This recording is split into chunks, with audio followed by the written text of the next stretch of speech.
noches. ¿Cuántos demonios ha habido en la Argentina? Según algunos, hubo uno solo, la violencia militar, la terrible violencia militar de los 70. Otros dicen no, hubo dos, porque también del lado de las organizaciones guerrilleras se mató mucha gente. Hubo dos demonios en los 70, dicen algunos. El demonio militar y el demonio subversivo.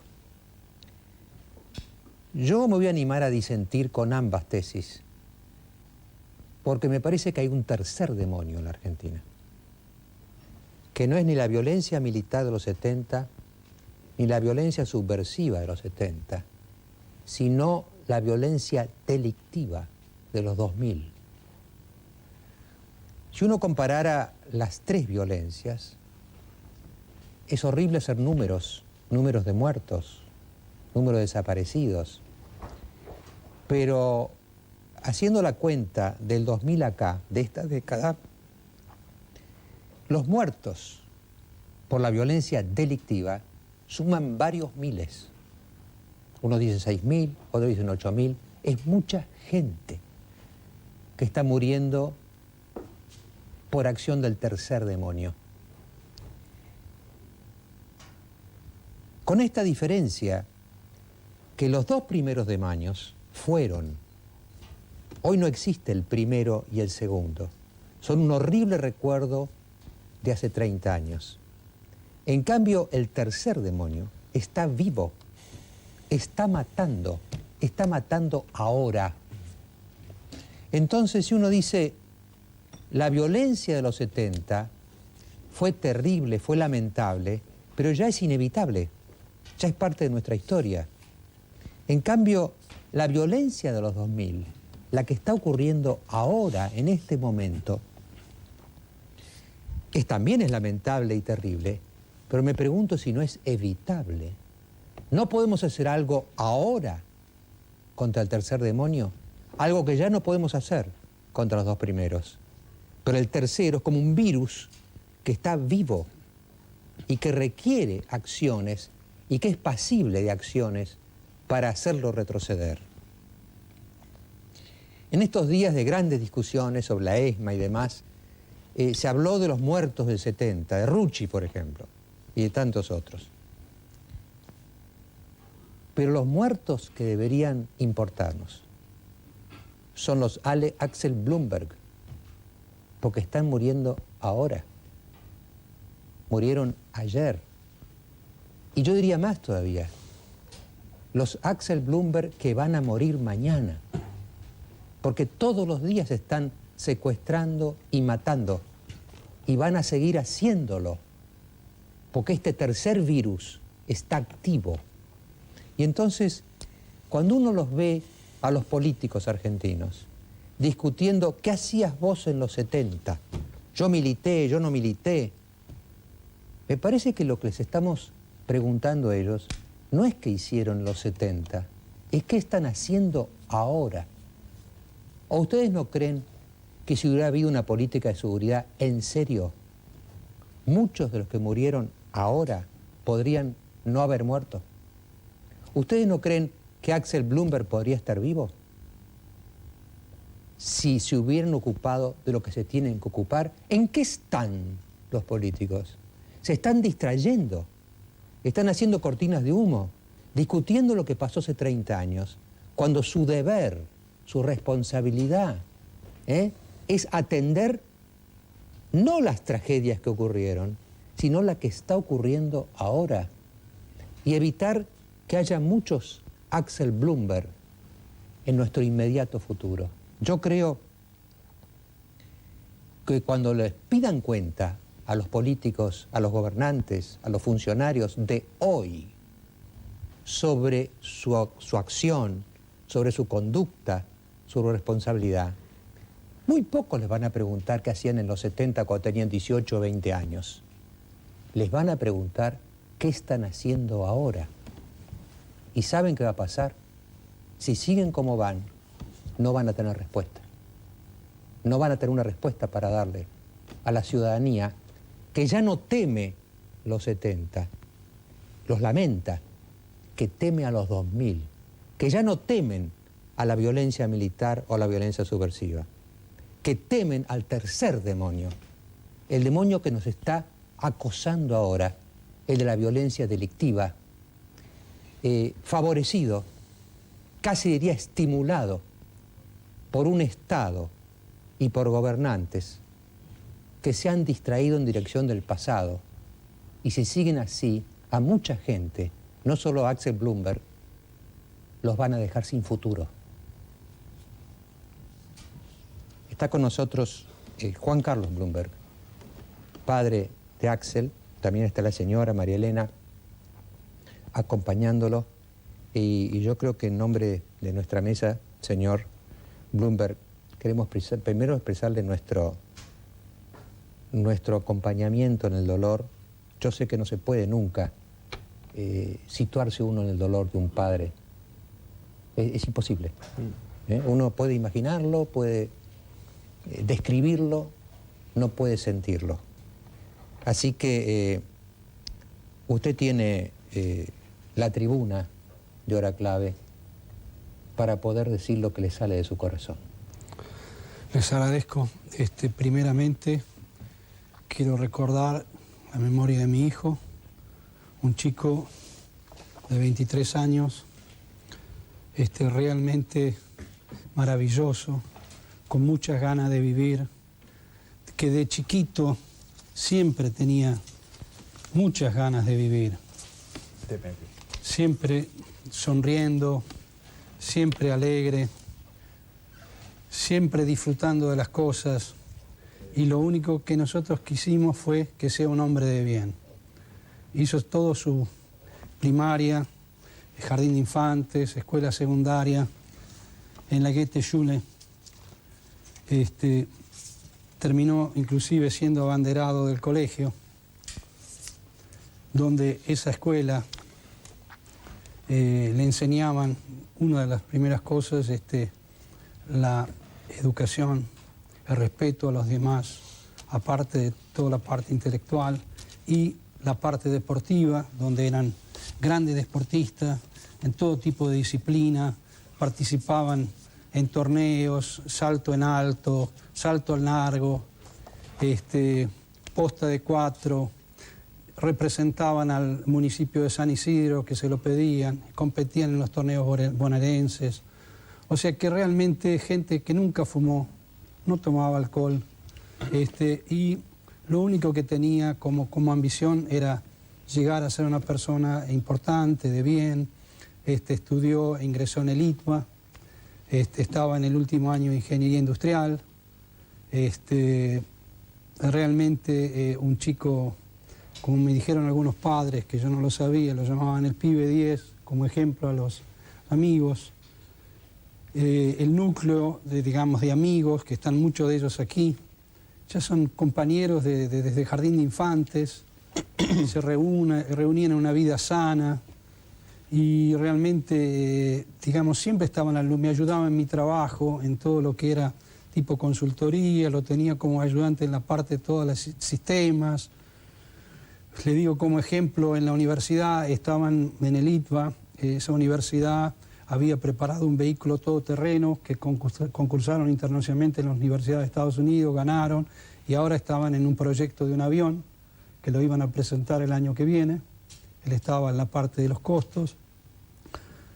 Para darle otro ejemplo, estaba con su novia, una chica que era Steffi, la hermana de Martín, o sea, su compañero de Jardín de Infantes, o sea que...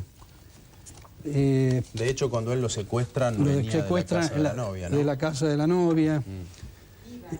Iba a la casa de la novia, o sea que él en ese momento, le digo, para darle un ejemplo, fue de vacaciones, discutimos los periodos que él iba a tomar porque me tenía que ayudar, y lo voy a ver a Pinamar, y ¿qué me lo encuentro? Volviendo a un locutorio con 30 páginas, no sé de qué, digo, ¿qué estás haciendo? Y estamos concursando en un concurso internacional de L'Oreal, con otros 2 compañeros de la facultad, donde habían intervenido alrededor de 37.000, ya estaban bajaron a 20 y tantos, 12.000, ellos quedaron dentro de los 295 primeros de Argentina. O sea que era una persona llena de vida. Imagínese, con todo eso, usted, un chico sale de su casa, que vuelve a la facultad diariamente 11:15 de la noche, y cenamos con él y va a la casa de la novia porque ese día llegó a las 9, iba a ir con unos amigos, y usted se encuentra que no llega a la casa de la novia, el vehículo se encuentra en la puerta y ahí empieza nuestro ¿Dónde drama. lo secuestran a él exactamente? Lo secuestran en Martínez, en la calle... ¿En la puerta de la casa de ustedes? No, en la puerta de la casa de la novia. De la novia. Usted sabe que a mí lo que usted dice, señor, me desgarra el corazón, porque ¿sabe lo que yo pensaba mientras usted hablaba? Es como si hubiera usted cultivado una flor. Es que es una flor exquisita. Sí. Y tengo la sensación de que se la robaron, de que vino alguien y le arrancó su flor. Mire, ¿sabe qué pasa? Que si a uno se la roban, eso sería una cosa que se lo llevó Dios por una enfermedad, se lo llevó Dios por un accidente. Pero aquí se lo llevaron después de haberlo asesinado y haberlo golpeado, ¿entiende? Juan Carlos, aunque su hijo no hubiese sido tan buena persona, tampoco merecía morir. Por ese supuesto, es el tema. nadie. Justamente ese es el tema. Que acá muere demasiada gente en este país que no merecía morir.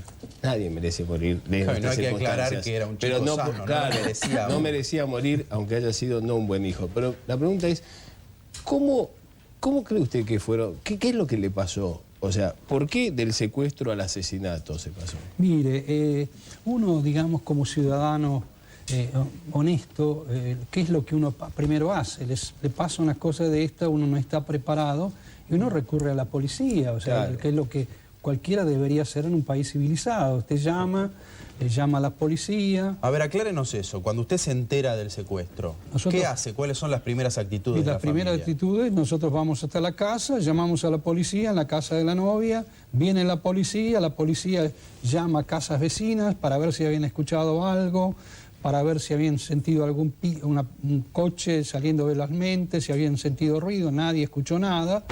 Bueno, después de eso nos piden que vayamos a nuestra casa para esperar algún llamado. ¿El auto de él quedó en la puerta de la casa de la novia? Quedó en la puerta de la casa y como estaba principio de llovizna, lo retiró la policía a eso de las 4 de la mañana para llevarle a hacer un peritaje técnico para ver si había huellas o alguna cosa de ese tipo. ¿Y cómo decide usted recurrir a la justicia y a la policía? Bueno, ¿cómo decidimos? Decidimos en ese momento de llamar porque... ¿A quién va a llamar? ¿A quién vamos a llamar? Hay gente que duda, que prefiere una negociación privada y no recurrir porque desconfía. Lo hemos debatido en esta mesa muchas veces, ¿no? Sí, quizás, mire, yo pienso que hoy, si me pasaría de nuevo, después de mi experiencia, no sé lo que haría. Pero como ciudadano, nosotros tenemos que pensar que debemos actuar y actuar así. Lo que pasa que mi odisea después fue realmente terrible, porque, digamos, yo estaba en mi vivienda, digamos, vino una división antisecuestros, mandada por un fiscal federal SICA, el cual teníamos constantemente un oficial de policía, el cual nos daba las instrucciones que hacíamos, nos decíamos cómo teníamos que actuar en el caso de un llamado.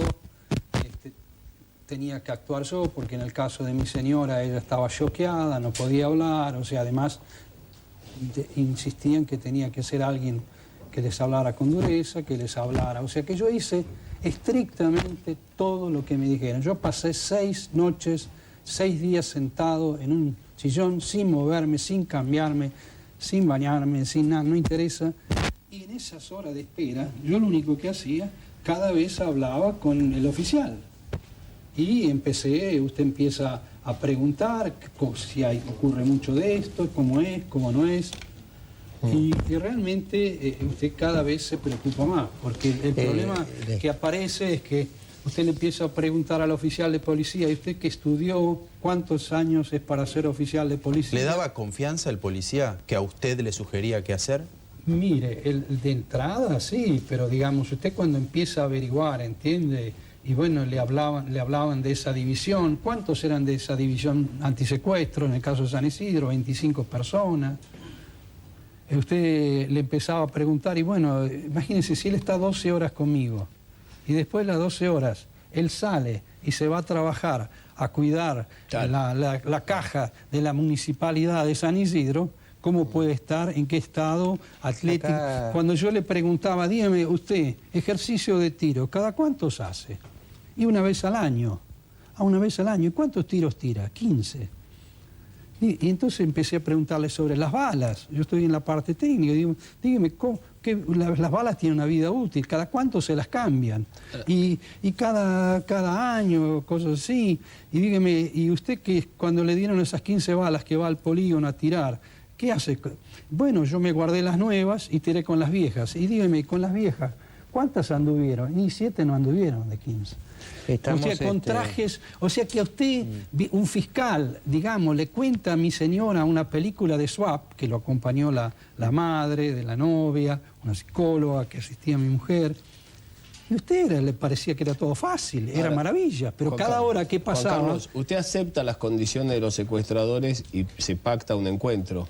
Se pacta un encuentro, sí, señor. Y ahí usted vio que había algo raro. Mire, yo le digo, yo voy al encuentro después de varios llamados y de toda una... Panamericana y 202, una estación de servicio. Una estación de servicio. ¿Y ahí qué pasó? Bueno, yo llegué, ya cuando llegué me preocupé mucho porque me encontré con que entro en la estación de servicio, sale de la estación de servicio un policía con un perro, va, abre un capó, se pone un chaleco antibalas que decía policía. Claro. Por otro lado, entra un patrullero con la luz prendida a cargar nafta. Digamos, no me parecía algo lógico. Y después yo demoré prácticamente una hora esperando un llamado al celular y no llamaban. Y entonces decidí volver a mi domicilio, digamos, y ya cuando tomo la Panamericana de vuelta, ahí del otro lado del puente había 2 patrulleros también con luces. ¿Usted qué creía que estaban haciendo los policías? ¿Avisándole a alguien que no entre? No, yo pienso que la División Antisecuestro no avisó nada a esa gente, no sé por qué motivo, quizás también para, a lo mejor uno puede pensar para que si hay alguien implicado no lo diga, pero digamos, hubo un hecho que yo estoy investigando, digamos, con gente mía del exterior que me están ayudando, y digamos, hay 2 cosas claves. Yo volví a mi casa y mi señora que me dice, estaba el otro oficial y llamaron 2 veces. ¿Y qué hicieron? Le dijeron, usted no atienda. ¿Sonó el teléfono? 2 veces. ¿Y eran los secuestradores? Sí, señor, porque al prenderse automáticamente el fax... no se conocía mucho de esas 2 llamadas adicionales. Sí, señor, hubo 2 llamadas y dijeron no atendamos. Y lo que hablando con la jerga, con la gente que con eso dice, que nunca hay que evitar un llamado de un secuestrador. Claro, es una cosa elemental. Claro. Yo me entero después que había un coche de un secuestrado, que le habían robado el coche a 6 cuadras de mi casa, estuvo secuestrado y él tenía un auto blindado y ese auto blindado era el que pasaba por ahí 5 veces y el fiscal Sica le dio orden de instrucción, de detención, que lo intercepten. Ahí lo siguieron a perseguir, inclusive lo persiguió la agente de la DDI de San Isidro y también un coche de la CIDE.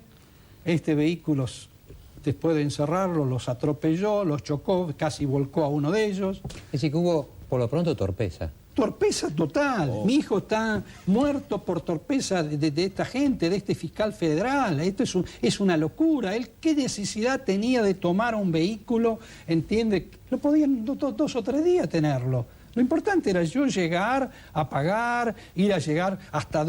Garantizar la vida de su hijo. Porque le digo, el día al señor fiscal se ofrecieron ayuda, inclusive externa, y él dijo que no necesitaba ningún tipo de ayuda. Logística si necesitaba de unas empresas, nada no hizo. Y lo más grave, que yo antes de salir lo llamé a las 5 de la tarde, está registrado porque los teléfonos estaban intervenidos. Yo le dije, señor, ¿usted está seguro de lo que va a hacer? ¿Usted está seguro? ¿Usted no tiene ningún problema? ¿Tiene todo preparado? Señor, me hablaba con una, digamos, como si fuera que yo fuera a una cosa simple. ¿Usted cree que hubo impericia o cree que hubo algún tipo de intento una especie de enfrentamiento entre dos bandas policiales o vinculadas a la policía? No, yo interpreto que ¿Más aquí torpeza? el señor, como ya se tomó la forma de ser un sheriff, ¿entiende? De entrar, ya le salió como fue con otro secuestro, el caso otro señor que entraron disparando, ¿entiendes? Una locura total, una locura total. La pregunta de Timerman tiene sentido porque es difícil imaginar tanta torpeza, pero existe.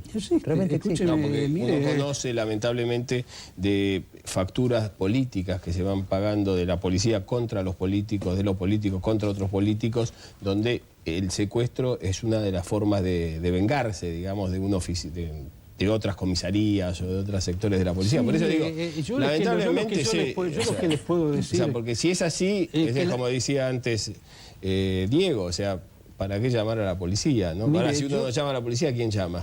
El tema, yo les puedo decir una cosa importante, que es la siguiente. Aquí, después de hablar con muchos, yo me he entrevistado con otra gente que ha sido secuestrada. Aquí estamos viviendo algo terrible que no se sabe.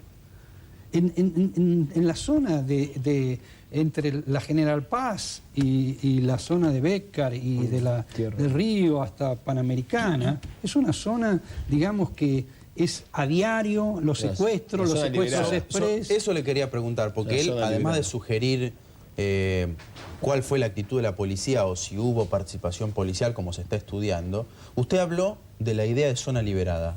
¿Por qué lo hizo? Bueno, escúcheme, usted piense que si están todos esos controles como de la policía y demás, no es tan fácil llevar gente, ya cuando van más de 2 o 3 en un coche y se tiene gente, digamos, acostada ahí abajo con una capucha, ¿entiende? Hay cosas, mire, es tan grave la situación. Yo hablando con policías, secuestran a remiseros por 300, 400 pesos.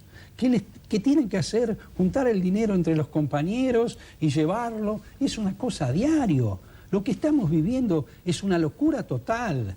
He conocido ahora cosas de secuestros, donde usted ve que la gente después de recaudar el dinero, lo que hace, habla dividen el dinero, le dan más al que fue a cobrar el rescate, y después dice, bueno, tanta plata, que es una cifra, 80.000 pesos, 30.000 pesos para el abogado, para sacar a mi hermano que está preso por secuestro. O se venden los secuestrados entre distintas bandas. El hecho de que usted dijo recién que había requerido la colaboración de técnicos que están trabajando con usted directamente, quiere decir que en este momento la investigación por el secuestro y la muerte de su hijo va por vías paralelas. Se supone que la policía y el fiscal siguen, pero usted ha empezado por su propia cuenta. Mire, bueno, ahora, pero yo ya tengo a mi hijo muerto, porque yo me comprometí ante la tumba de mi hijo, yo me comprometí, yo lo único me culpo que no lo pude salvar, ¿entiende? Imagínese, después llega a mi casa, nosotros esperando el otro día que iban a llamar de nuevo, nos decían quédese tranquilo, muchas veces pasa así. A las 4 de la tarde vienen 2 psicólogos a decirnos, mire, queríamos saber el horario que llamaban, el horario que... Todas pavadas, ya mi mujer intuyó, acá hay algo raro. Juan Carlos. Sí. No le decían la verdad todavía. No, y ya por los medios ya se sabía que habían encontrado un chico. Usted piense que ese coche que esos coches, los delincuentes lo quemaron, y ese coche, el Passat, llamaron los vecinos cuando lo encontraron que se estaba prendiendo fuego. La policía demoró 12 horas en llegar para... Imagínense, esto es... más que torpeza. Una pregunta, señor Blumberg. Acá ha venido un grupo de personas a acompañarlo. Sí. Está su mujer, está María Elena, los demás que son amigos de Axel. Amigos, compañeros de estudio de Axel, de la universidad, del colegio secundario. Digamos, yo he tenido de todos ellos un apoyo y yo me comprometí ante todos ellos de luchar por la vida de todos ellos. Entonces nosotros lo que queremos es juntarnos este jueves, digamos, en la Plaza del Congreso, citando a toda la gente que pueda venir, ¿entiende? A las 19 horas.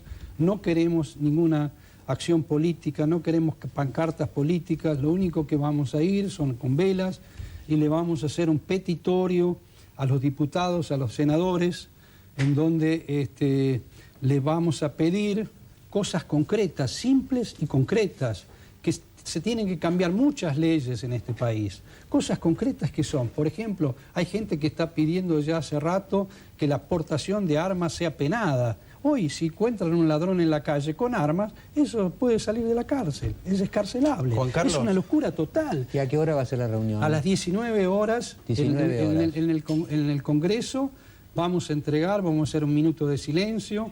También me llaman de todo el interior, gente, padres que dicen, por favor, lo vemos que en fuerza, por favor, haga cosas por nuestros hijos, por favor, hagamos algo. Y vamos a hacer también que en cada gobernación de cada provincia o municipio de cada ciudad se haga ese minuto de silencio y que también se exijan en todas las, para que sea algo, digamos, nacional, entiende, que todos cambiemos. Como yo le decía, nosotros queremos pedir eso de que no se pueda portar armas. Sí. La persona que porta armas, señor, que vaya preso. Juan Carlos, usted antes de la tragedia que sucedió con Axel, me imagino que ya intuía que en este país, o en la zona donde usted vive, era una zona muy insegura, señor, ¿no? Yo en los últimos 2 años fui asaltado 5 veces. Por eso digo, no, o sea, el tema es... Claro. Y las 2 veces, es muy seguro que eran policías 2 veces.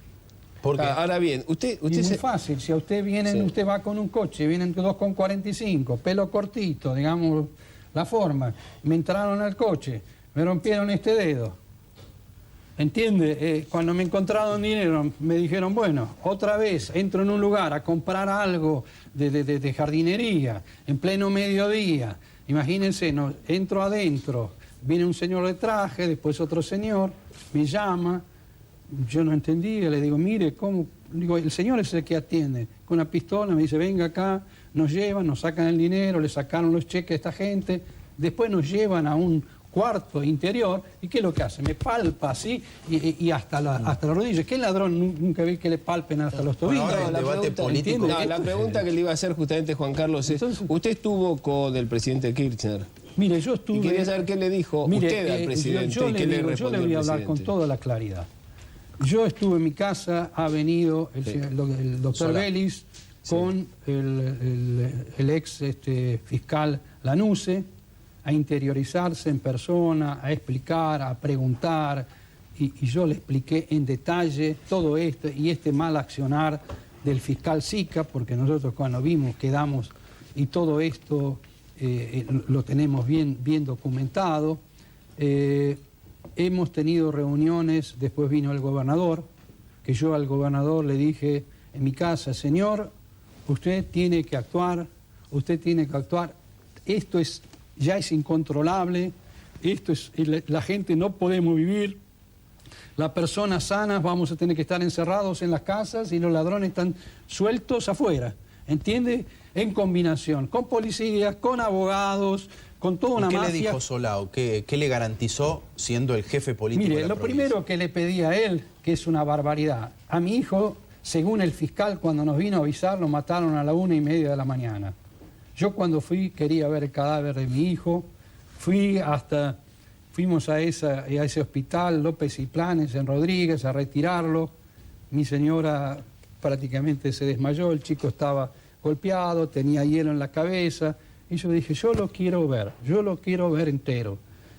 Mi hijo tenía golpes por todos lados, no tenía uñas. Después dicen que bueno, que en la autopsia lo sacan, tenía golpes en las piernas, le faltaba carne debajo de las rodillas. No. Escúcheme, fue martirizado. Eso, yo me quedé destrozado. Usted no sabe lo que es ver un hijo en esas condiciones, ¿entiende? Pues yo le prometí que iba a buscar a estos asesinos. Imagínense, dicen, murió a la 1:30 de la mañana. A mí cuando me dan el certificado de función, figura a las 3 de la tarde.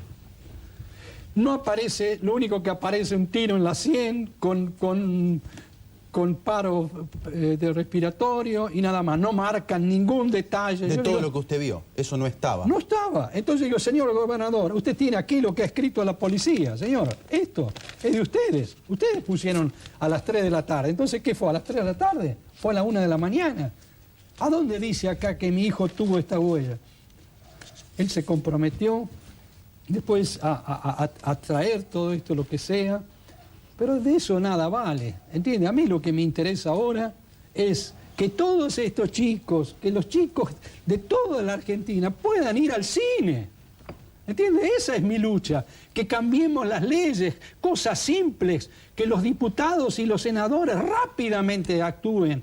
Esto es un tumor que si no lo extirpamos, ¿entiende? Esto se va a degenerar en una forma muy violenta, van a aparecer, ¿entiende? Como en Brasil estaban esos que mataban, ¿entiende? Entonces entra todo por izquierda, todo no lo vamos a controlar. Entonces esto tenemos, así que yo les pido a ustedes, a los medios de prensa, a los medios, para que de alguna manera hagamos esto. Yo lo hago en memoria de mi hijo, pero lo que hago más es otras cosas, penas importantes para los secuestradores, penas importantes, y que si hay alguna implicado, algún policía, alguna fuerza del orden, ese señor no tiene que salir más de cárcel. Pero lo más importante es que también los ladrones en las cárceles trabajen. No puede ser que los señores miran televisión, se organizan entre ellos, es la universidad del delito la cárcel. Señor, tienen que trabajar, poner cárceles en lugares lejos de los centros poblados. Hay que hacerlo trabajar en distintas actividades, que se ganen el sustento y a su vez que aporten a la sociedad. Eso es lo que tenemos que hacer. Yo he visto en Estados Unidos, señor, en South Carolina, North Carolina, yo lo he visto hace 2 años ir por la ruta y usted ve que están con grilletes cortando el camino. Yo lo he visto personalmente. 100 caminando, solo 3 los cuidaban. Bueno, acá tenemos que ser más inteligentes, ponerles industria, ponerles cosas y que fabriquen. En Japón, en China, tienen 28 millones de presos en cárceles cosiendo textiles. ¿Entiendes? Ahora, la sensación que uno tiene, yo la sensación que tengo... Y con eso se lo va a reeducar. Mi hijo era excelente, pero yo también cuando era chiquito lo tuve que en un momento... ¿Entiende? Poner, porque decían en la escuela que su hijo, mire, da tanto en la Goethe-Schule, había reuniones de padres cada mes, 20 días, la maestra decía, mire, anda bien así, asá, pero podría dar mucho más. Bueno, un día le dije, muchacho, vamos a trabajar. 8 años. Lo llevé, lo anoté en una planta que yo atendía, Primotex, el jefe de personal lo anotó. Bueno, ahora va a ser el barrendero de la fábrica. Llamaba a un capataz a la calle, con un escobillón, a barrer la calle, a barrer una avenida, otra, atrás, todo alrededor. A la tarde lo encontré, que ya se había conquistado, ¿entiendes? Al capataz, el que estaba sentado en un cordón, con una Coca-Cola y un alfajor. ¿Era el hijo del dueño? No, ¿no era su empresa? No, yo era un ingeniero de la planta. Ahora, y usted piense, ese chico lo puse con otro señor, se ensució de la mañana a la noche. A la semana mi hijo me pedía, papá, quiero volver a estudiar. A mí me gusta mucho estudiar. Nunca más tuve que decirle de estudiar nada. Alumno brillante. Entonces son lo que a estos delincuentes, si uno lo quiere educar, los tiene que reeducar con trabajo, con cosas, pero no que si no le ponen el partido de fútbol queman colchones y después le vienen los derechos humanos, ¿entiende? Y le dan nuevos colchones. Ahora, yo la sensación que tengo, el señor Bloomberg, por su caso y por otros, es que los que sufren directamente de la violencia delictiva tienen una motivación, porque dicen, esta sociedad hay que cambiarla, pero usted estuvo, como decía Héctor, estuvo con el presidente, estuvo con el gobernador Solá, estuvo con el ministro Vélez. La sensación que uno tiene, o que usted tuvo en estos días, mire, yo le voy a decir... ¿están tomando en serio este problema? Mire, yo le digo, en el caso del presidente... le digo, lo vi con mucha preocupación, con mucho, digamos, tenía datos concretos, lo vi una persona muy simple. Yo he estado en la Casa de Gobierno 2 o 3 veces con otros presidentes y usted veía, digamos, otro ambiente, digamos, ahora es un ambiente más simple, con gente, digamos, que se siente como usted. Y lo he visto muy preocupado y que hay muchas cosas que tiene la mano atada el presidente. Porque él no puede hacer con un fiscal federal que está con la justicia y usted para removerlo a él ahora hay que hacer un jury, hay que hacer un montón de cosas, entiende que es difícil. El presidente me puso todo a disposición para ver esto, para ver cosas. y yo realmente le creo. Lo que yo estoy preocupado es con el gobierno de la provincia, porque no veo soluciones, porque después de hablar 2 horas con el gobernador, yo me entero que él sale y dice, de nada sirve aumentar las penas, porque eso no va a solucionar nada. Escúcheme, si usted es un ladrón con asalto, tiene 5 años de pena, y después sale a los 2 o 3 años, ¿qué penas son esas? Pero esto es de Juan locos. Carlos. Aquí no tenemos las leyes que corresponden a esta situación que tenemos en el país. Claro, la sensación que uno tiene es que las prioridades están mal. A mí me parece que estamos como invadidos por la violencia delictiva y las esferas gubernamentales, o por lo menos algunas, no han tomado conciencia del peligro en que estamos Bueno, todos. Y el otro... ¿Sabe qué pasa? Que todos estos delincuentes, usted ve que se empezó con todos estos desarmaderos, porque esta gente aparentemente está vinculada a eso, que antes se dedicaba a una cosa y ahora que es más fácil, los secuestros, ganan mucho más dinero, más simple que asaltar un banco, ¿entiendes? Entonces toda la delincuencia se está volcando a esto. Sí. Pero por eso hay que actuar rápidamente con leyes severas en este tipo de accionares, y todos los que estén combinados, fuerzas policiales, de abogados, ¿entiendes? Que tengan una pena importante. Es difícil decírselo enfrente de alguien a quien le han matado a su hijo, de la madre, de la mamá y de los amigos. Pero me parece que los ciudadanos no tienen que esperar ser víctimas de sufrir una tragedia como la que sufrieron la familia de Axel para actuar. Y la única manera de romper el vínculo entre delito, policía y política es si los ciudadanos, o sea, van, salen, protestan y hacen lo que tienen que hacer los ciudadanos en una democracia, sin esperar a ser víctimas, como fue el papá. Yo le quería preguntar, hubo durante las últimas horas una grave denuncia del juez Maroto, camarista, quien dijo que hay un apoyo logístico de policías para con bandas de secuestradores. Y sobre el caso puntual de su hijo, él sostiene esta hipótesis, que eran policías y que los reconoció, o que pasó algo, que escuchó algo su hijo que podía comprometer a los secuestradores. ¿Usted qué piensa sobre por qué lo matan a él? Porque el caso de Axel es un caso más de secuestro al voleo que termina mal. Sí, sí, porque esto fue secuestro al voleo, porque ellos en ningún momento sabían nada de mí, ni de mis cosas, ni para nada. Y esto fue, para mí, es muy simple, porque si a otra persona que le pasó lo mismo y que era en el mismo lugar, yo lo único que tenía que seguir era de ahí 15 cuadras más hacia una villa, entregar un dinero, que no hay posibilidad que la policía vaya porque lo ven. Y aquí el señor fiscal, con la intención, entiende, de agarrar un coche con alguien, hacer algo espectacular, dejó de lado lo que era primordial, la vida de mi hijo, para ser un héroe de película, ¿entiende? Eso es o sea, usted sostiene que lo matan por el tiroteo con los policías, porque se sintieron rodeados, por algo vinculado con la actividad policial. Por supuesto, por supuesto. Yo no lo puedo afirmar, pero uno como intuición de todo lo que yo estudié, de lo que yo estoy, ¿entiende? No llego a otra conclusión. ¿Cómo le caen las explicaciones del ministro Rivara? Mire, para mí es un disparate, una persona que dice, entiende, que mi hijo no fue golpeado, que mi hijo no fue torturado. Escúcheme, el cadáver de mi hijo lo vio en el cajón mucha gente, más de 2.000 personas, y solo los golpes que tenía en el rostro, visto por profesionales, médicos, amigos, las cosas que me dijeron, escúcheme, es evidente, yo lo he visto. Entonces, una persona que dice algo así es inmoral, ¿entiendes? Porque en la vida siempre hay que decir la verdad. Y si uno no es... los medios salió que yo pedí la renuncia. Yo no pedí ninguna renuncia. Yo simplemente he dicho que si yo estoy a cargo de algo y la cosa no funciona, si soy una persona digna, me voy solo, sin que me lo digan, ¿entiendes? Claro.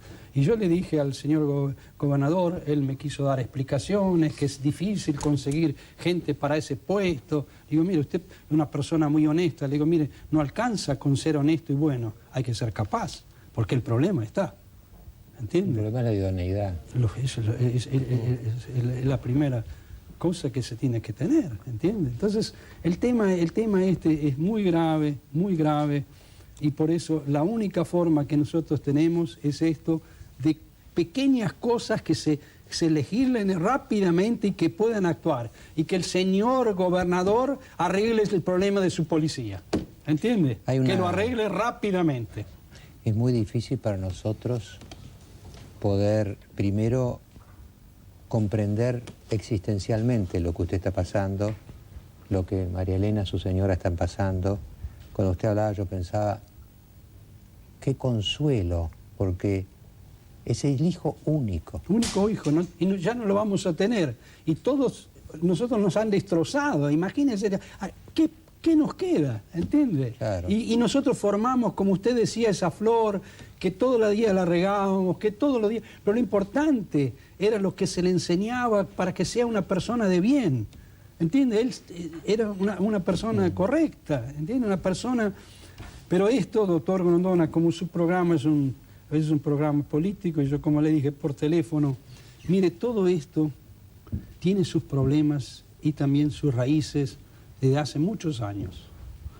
Esto es, entiende, cómo un país se fue destruyendo.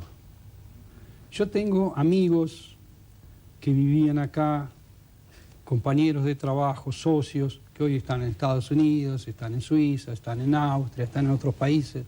Todos ellos se enteraron por internet del caso de Axel, que muchos de ellos eran como un padrino, un tío.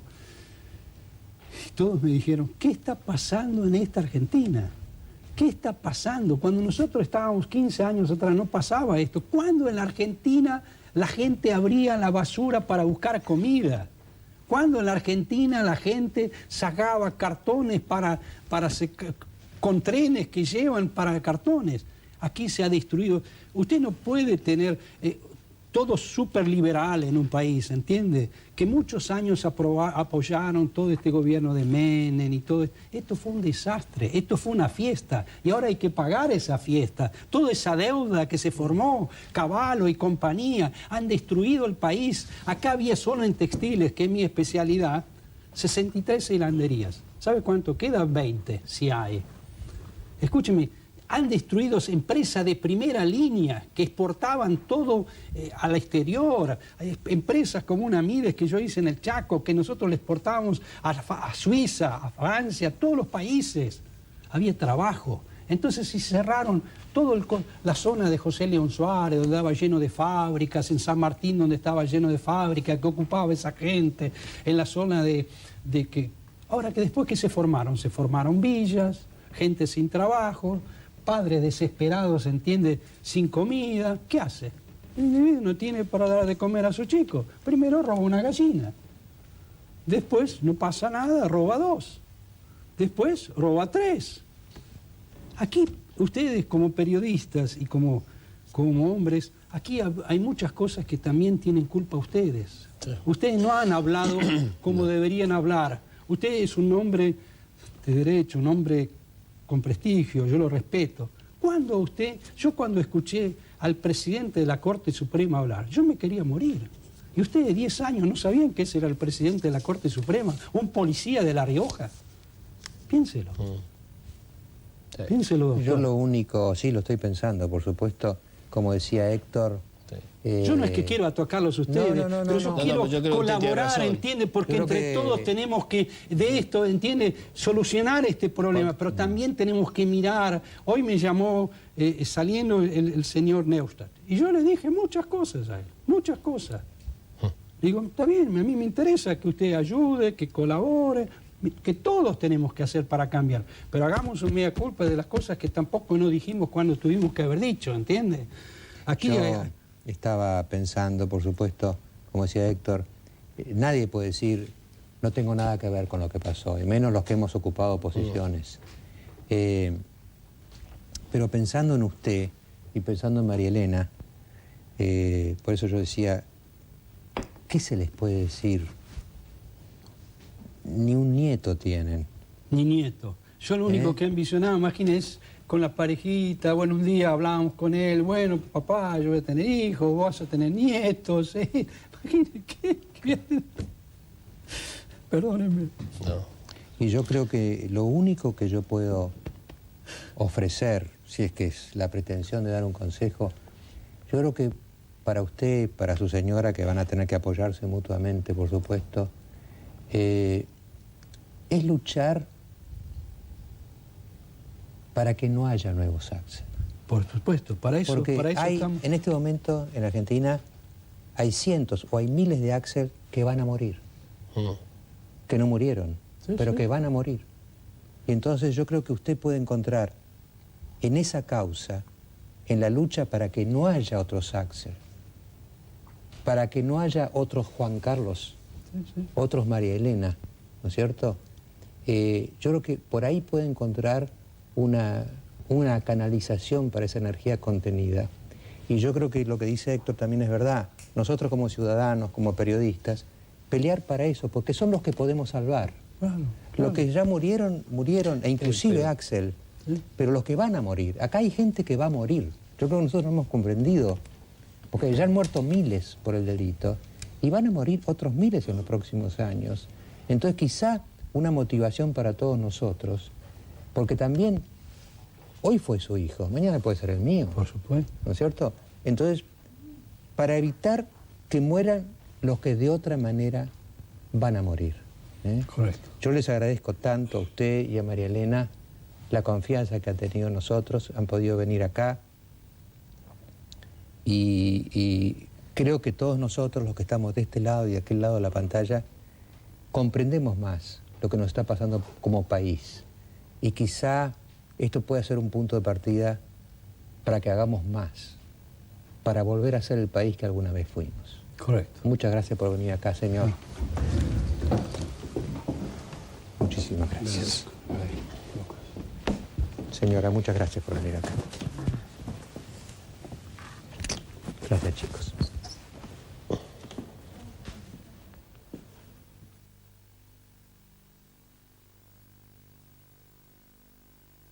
Las siguientes empresas acompañan a Mariano Grondona en Hora Clave.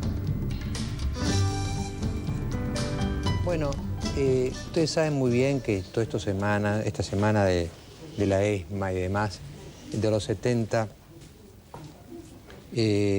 había tantos testimonios de todos los lados, pero dimos, gracias a Diego y a su radio, porque por ahí nos enteramos, con una persona que yo creo que podría casi sintetizar la tragedia de esos años y sacar conclusiones para el futuro.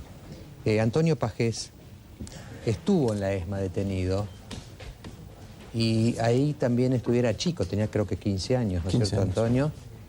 Pero detuvieron también a dos hermanas de él que son hoy ciudadanas desaparecidas. Así que me gustaría, Antonio, que usted nos dijera primero sus recuerdos y después sus conclusiones. Bueno, los recuerdos son de hace mucho tiempo atrás y de cuando yo era muy chico. Empiezan desde mucho antes. Mis hermanos Guillermo y Rosita militaban en Montoneros. Y eso, bueno, originaba todos unos movimientos en casa y una situación de tensión bastante delicada. No coincidían, por ejemplo, con los pensamientos de mis padres. Y además, era una relación familiar muy afectada por esa vida, donde, por ejemplo, para visitar la casa de ellos, yo iba sin saber a dónde era, mirando el piso, y asumiendo ellos un riesgo enorme por seguir viéndose con su familia. Era el riesgo más grande que corrían mantener esa relación. Cada uno fue formando su familia y poco a poco se fue desgranando toda la familia. Primero desapareció la primera esposa de mi hermano, luego desapareció la segunda pareja de mi hermano, de la cual devolvieron el cuerpo. Luego me secuestraron a mí por 2 días, nada más, también fuertemente interesados en ver si podía, en todo caso, actuar como rehén. Alguna vez alguien me tendrá que explicar por qué me soltaron. Un mes después... Eras un chico de 15 años. De 15 años. Adentro todo el mundo preguntaba Wes. Claro, la unión de estudiantes secundarios. Exactamente. Yo decía, ¿con qué naturalidad acá secuestran a alguien de la UES? ¿No? Que todo el mundo pregunta Wes. Es un dato. ¿Cómo fueron esos 2 días en la ESMA? No, eso, no querría centrarme demasiado en eso. Me parece que es totalmente secundario. Totalmente secundario. Me disculpas. ¿Y después tus 2 hermanos? Después a mi hermana y a su marido desaparecen ambos prácticamente simultáneamente, un par de meses después. De ella no se supo absolutamente nada, más que quedó un teléfono descolgado. De su marido sí, una historia bastante más complicada porque habló con la madre Le pidieron dinero, ella entregó el dinero y desapareció junto con el dinero. Finalmente desaparece mi hermano. Y mi hermano sí, gracias a bastante gente que estuvo en la ESMA, pudimos ir reconstruyendo una historia macabra y terrible.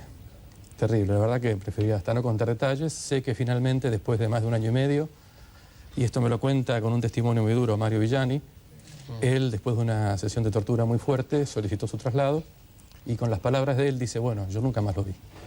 Su traslado, entre comillas. Sí. O sea, pidió que lo maten. Sí, sí. Mario Villani es otro prisionero de la ESMA que está dando testimonio de estos días, digamos. Él estuvo en casa, estuvo con mamá hace muchos años, no sé, como 15 años de esto. Los tiempos son largos, ¿eh? Ha pasado mucho tiempo. Ahora, usted, Antonio, le pasó esto a los 15 años cuando prácticamente era un adolescente y veía que pasaba todo esto alrededor suyo.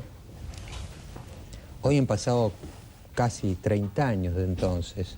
Hoy usted es un hombre joven, pero hecho y derecho, y ve toda la discusión que hay en este país, toda la polémica, las posiciones encontradas, las denuncias, las exclusiones, las inclusiones. ¿Cómo lo vive? Lo vivo con 25 años de rumia y de escuchar cómo hay un gran núcleo de personas que somos los lastimados, sin hacer de esto algo exagerado, digamos, y cómo algunos nos representan muy mal, y cómo los que están en el eje de la discusión, y eso quizás motivó el hecho de que me decidiera intervenir mandando algo a la radio, es que nos están representando posiciones totalmente periféricas, que en definitiva están discutiendo su cuestión política. Y siguen discutiendo su cuestión política. A ver, ¿quién te representa y quién no, Antonio? ¿Qué tema? Algunas organizaciones de derechos humanos se arrogan unilateralmente la representación. Algunas realmente representan mis sentimientos y me siento perfectamente identificado, y justamente suelen ser aquellas que tienen perfil bastante más bajo.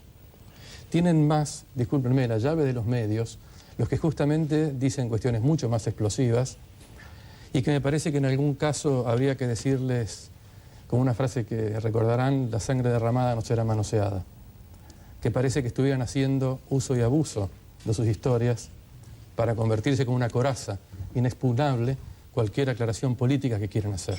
Usted, Antonio, lo que ve, me parece, es que hay como una explotación política de esto, más que una representación auténtica de aquellos años y de nuestra actualidad. ¿Y qué me preocupa de eso? De que sea así, que no vamos a llegar a ningún lado. Vamos a tener una disputa entre cuestiones políticas que quien piense absolutamente distinto de otro va a pensar, tiene derecho de pensar distinto, no tiene por qué conciliar sus opiniones, pero así no vamos a llegar a una posible pacificación de ningún modo, porque la discusión sigue siendo la política. ¿Vos crees que el país hay que pacificarlo en ese aspecto todavía? Me parece bastante necesario. ¿Dónde ves la no pacificación? Es mi motivación fundamental de haber venido. Claro, pero por eso te pregunto, ¿dónde ves que no está pacificado? ¿Y dónde ves que hace falta la pacificación, entonces? Me parece que la sociedad con las Fuerzas Armadas no está pacificada. Y no hablo solamente de la sociedad con un minúsculo paquete de ideologías, digamos. Me parece que la sociedad en general no está reconciliada con las Fuerzas Armadas.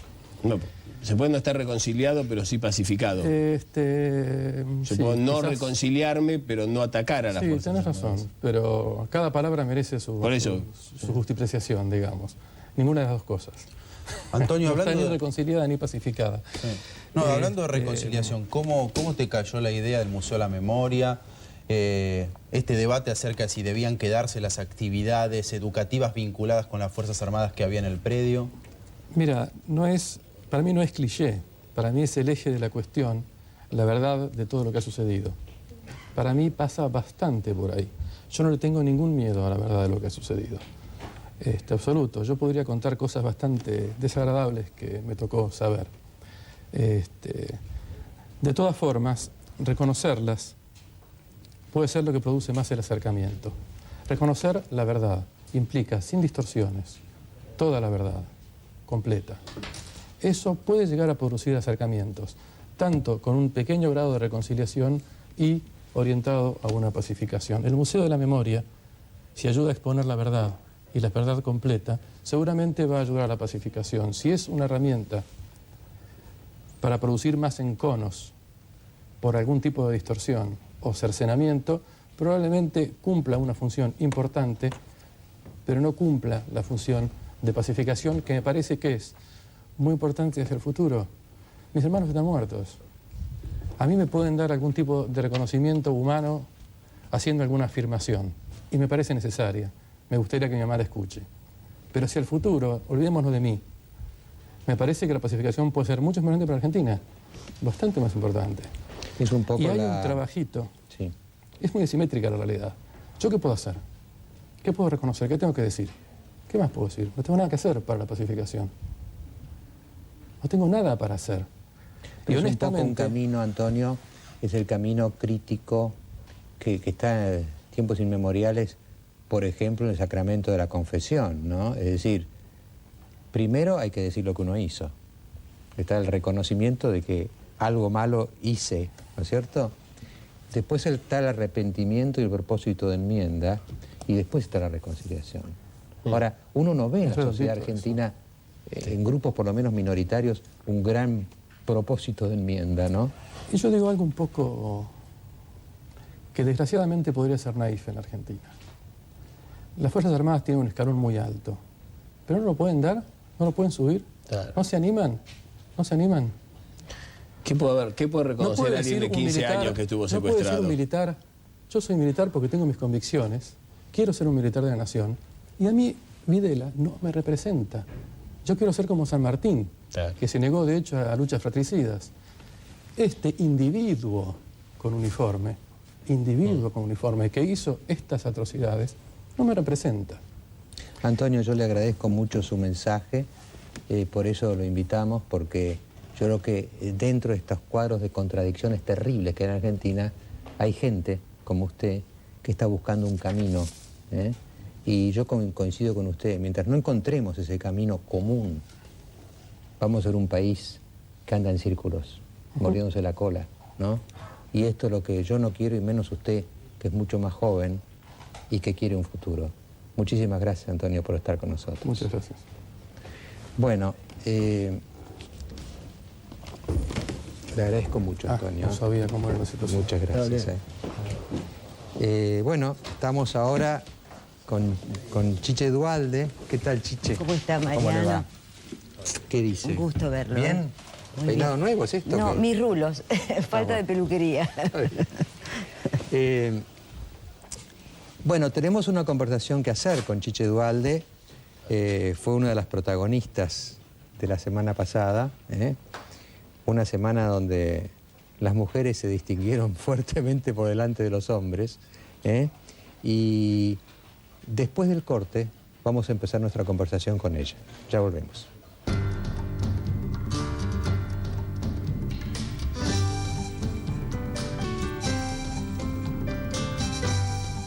Bueno, ustedes recordarán que el viernes pasado, el Congreso peronista, hubo momentos muy tensos, pero yo creo que aparte de momentos espectaculares, hubo momentos profundos, porque creo que Cristina Kirchner de un lado, Chiche Duhalde del otro, dieron ciertas interpretaciones que quizás es el debate que tienen que hacer, por lo pronto, los peronistas y también los no peronistas.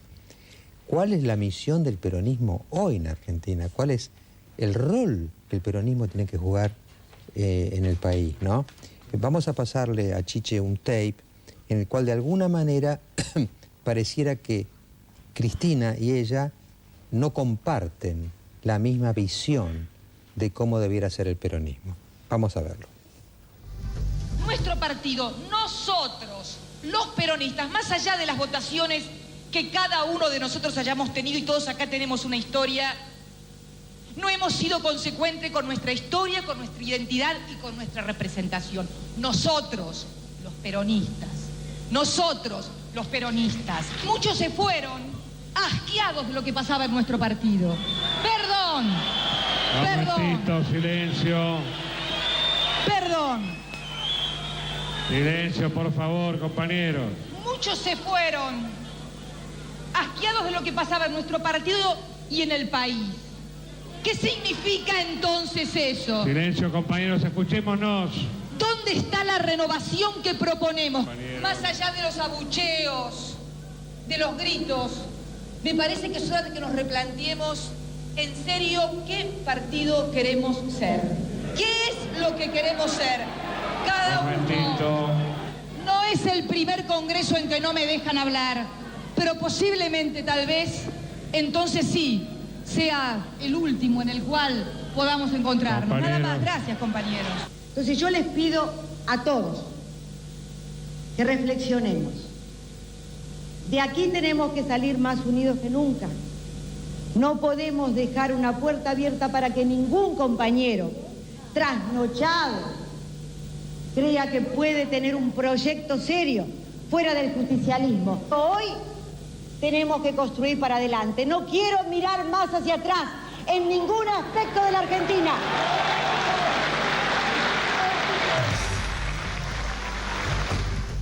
Ahora, hay un debate, ¿no? Es decir, bueno, el peronismo tiene que cambiar, tiene que ser otro, el peronismo, hay gente que se ha ido asqueada del peronismo, y usted que dice, por otro lado, mantengamos la unidad, nuestro partido tiene que ser la base del futuro, miremos adelante, no miremos hacia atrás.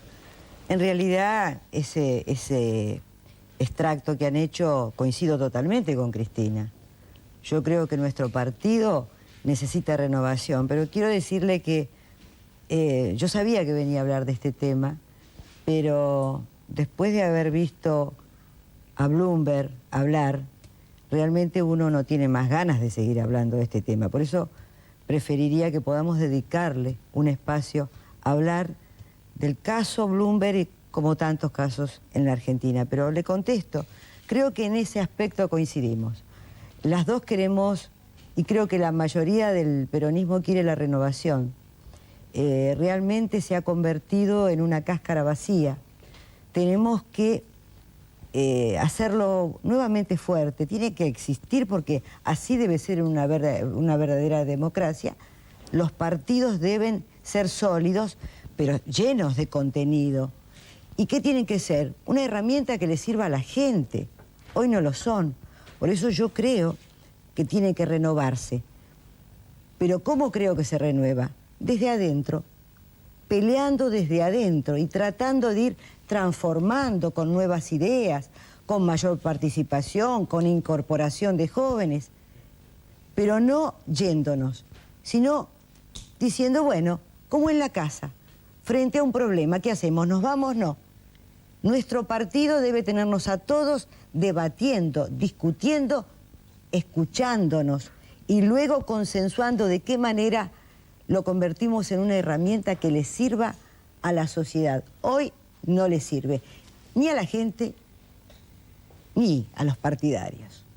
Así que me parece que sobre eso hay que trabajar y me entusiasmaba hasta, bueno, luego de lo que sucedió hoy, no sé qué irá a suceder con nuestro partido, pero me entusiasmaba poder participar desde un espacio y ver de qué manera puedo colaborar en la renovación. Porque usted sintió de alguna manera, Chiche, como sentí yo, que también Bloomberg me retó a mí, que mientras nosotros a veces estamos en temas políticos, en temas institucionales o en temas ideológicos, están pasando cosas en la calle. Pero claro, estos temas a la gente no le importa, la gente tiene preocupaciones concretas. ¿Qué pasa con la seguridad?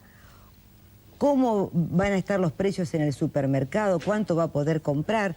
¿Si va a poder mandar a los chicos a la escuela? Son cosas muy concretas. Si va a tener trabajo y si no lo va a perder.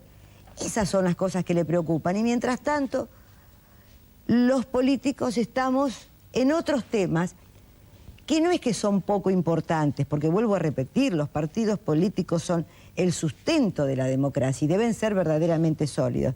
Pero tenemos que plantearle soluciones. Hoy no le planteamos soluciones. Desde hace muchos años le hemos dejado de plantear soluciones. Y por eso es que no creen en nosotros. ¿Nos vamos? No. Tenemos que hacerla creíble. ¿La transformamos? Sí. La transformamos sin romper nada. La transformamos como se deben transformar las cosas, en un traspaso donde lo bueno tiene que ir dejando de lado lo malo, sin quiebres, sin rupturas, pero tenemos que transformar la política.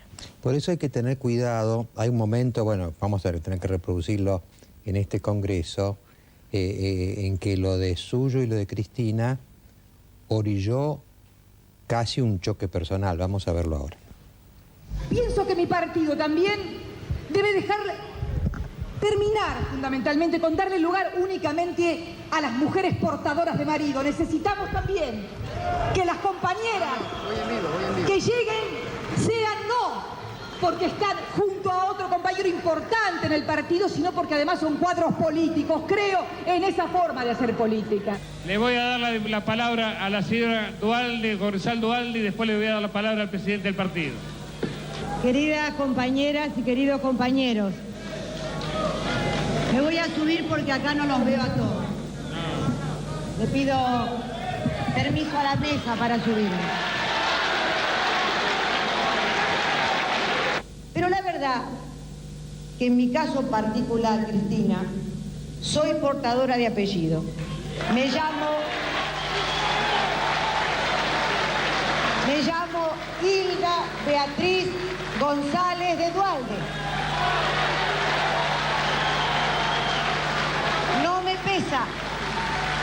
No me pesa, estoy muy orgullosa de serlo.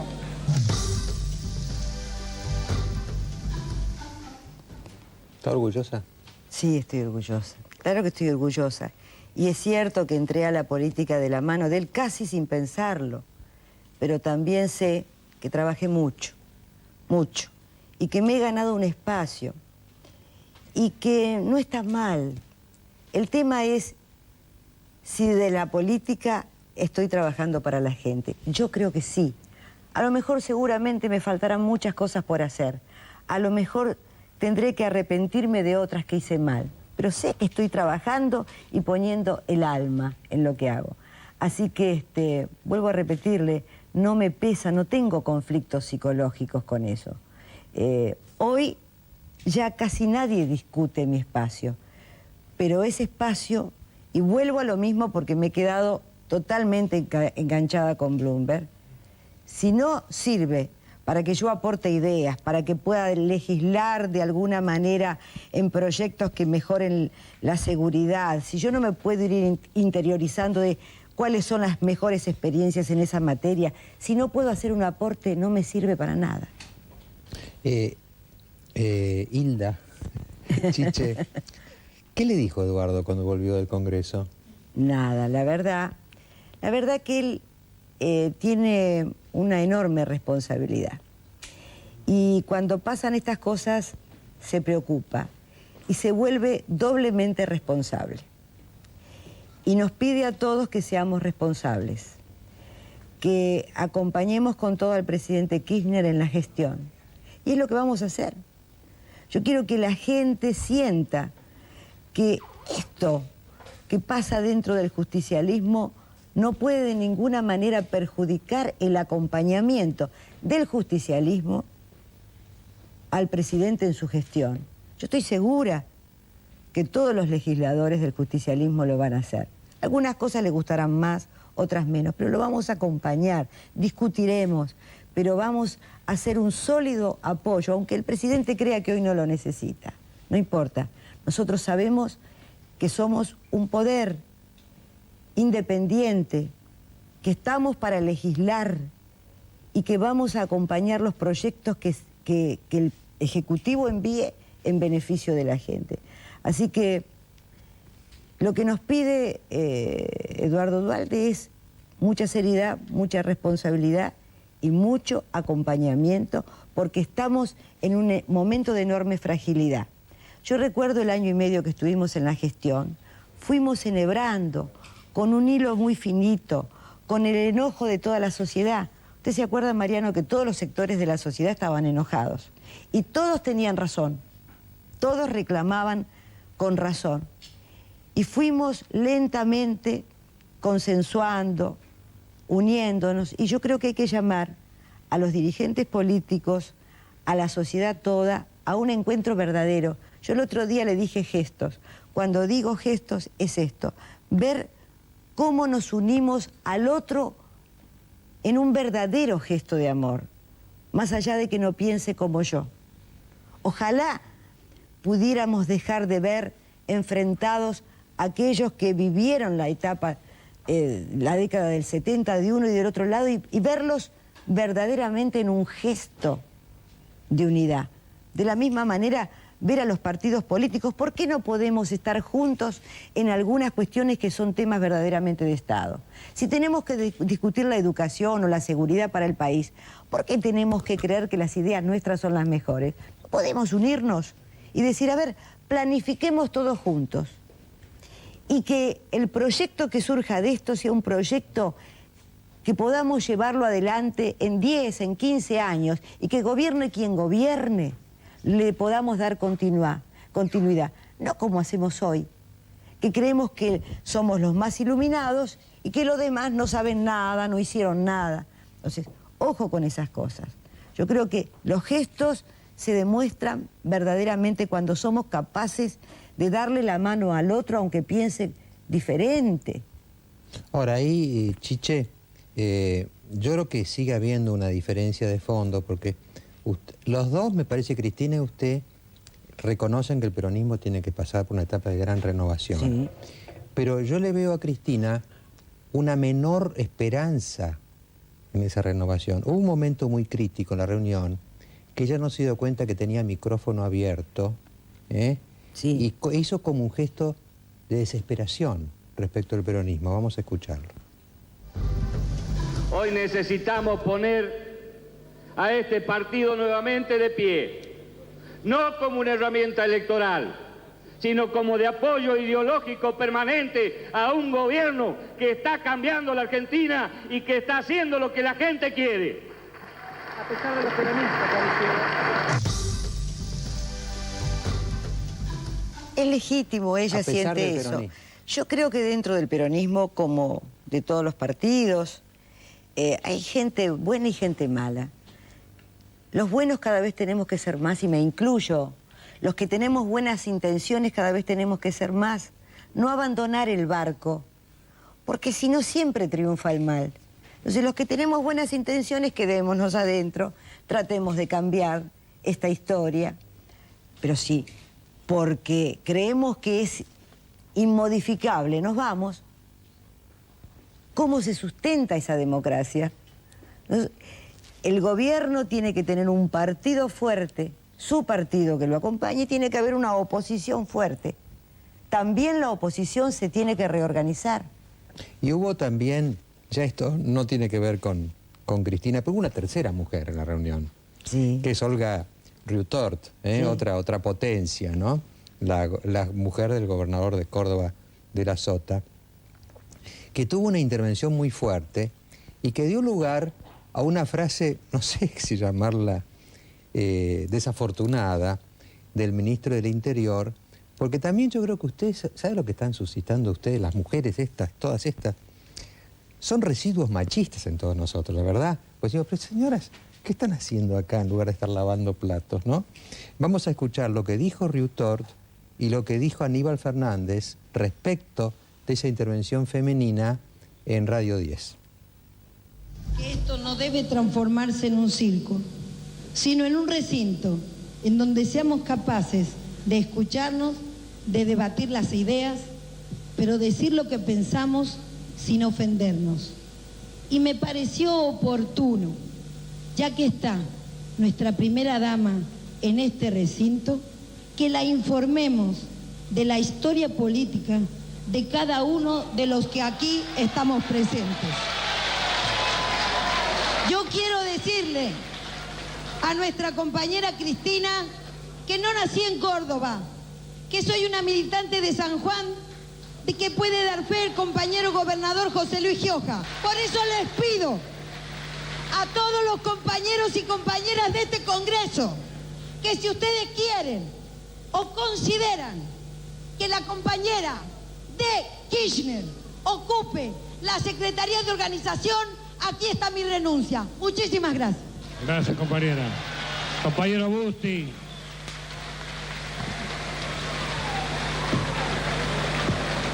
Pero se tiene que debatir. Usted dirá lo suyo, yo diré lo mío y buscaremos de alguna manera acortar las diferencias. Pero si uno quiere hablar y a su palabra se le ofrece el grito, el insulto, el silbido, o cuando se quiere dar una discusión política se le contesta con discusiones de alta peluquería, estamos fritos.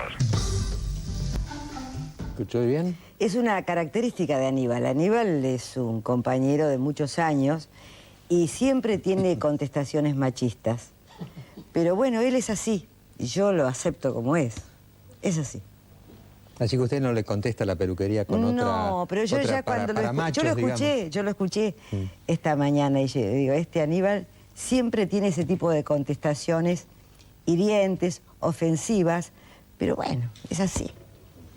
Ahora, de todas maneras, es raro que Aníbal sea así, porque si algún partido tiene una tradición feminista, es el peronismo, fíjese. Pero no, bueno, no, es Aníbal, Evita. no es el partido. Evita el voto femenino en el 51, 52, ¿no es cierto? Bueno, Isabel Perón, dentro de todo, fue presidenta. Sí. Usted, Cristina, Olga. Por ejemplo, los radicales nunca han tenido mujeres. Las mujeres estaban en su casa. Sí. ¿No? El peronismo no ha sido nunca así. Y sin embargo, este muchacho no se acostumbra. No, tiene que ver con lo que usted dice, Mariano. Es un pensamiento machista, pero que se va a ir modificando en la medida en que las mujeres seamos cada vez más las que participamos y cada vez tengamos un lugar más destacado. Yo creo que viene la era de una participación masiva de la mujer porque hay que equilibrar este mundo tan deshumanizado. Yo creo que el hombre y la mujer pueden ser una combinación muy buena para mejorar la calidad de vida. El hombre con su pragmatismo, con sus características, y la mujer aportándole la cuota de humanidad que necesita el mundo. Entonces me parece que es una buena combinación y cada vez vamos a ir ocupando espacios de mayor decisión. A lo mejor las expresiones de Aníbal tienen que ver con que le preocupa esto de que cada vez ocupemos más espacios de decisión. ¿Lo perdonamos, Aníbal, entonces? Lo perdonamos absolutamente. Bueno, después del corte vamos a ir con la conversación con Chiche Duhalde y después le voy a invitar a que pase a la mesa para ¿Cómo estar no? con mis ¿Cómo no? compañeros de equipo. Ya volvemos.